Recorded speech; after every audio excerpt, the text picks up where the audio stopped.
In this video, now today I will discuss about a short paragraph regarding the topic importance of yoga. For more videos, please like, share, and subscribe my channel. Let's start. Importance of yoga. Yoga is a form of exercise. It has many benefits. Yoga helps us to maintain a sound body and mind.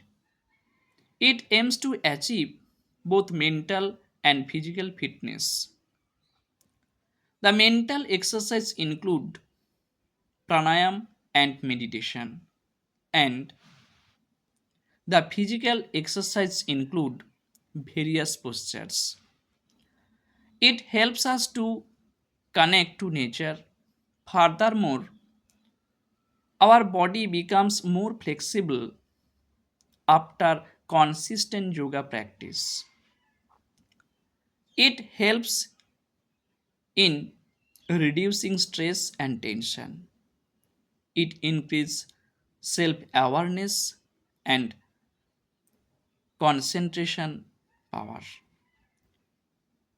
Yoga energizes a person and develops physical and mental discipline.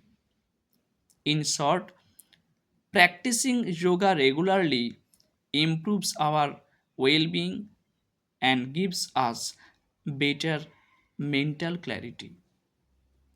Now, this is the end of the paragraph. Thanks to all.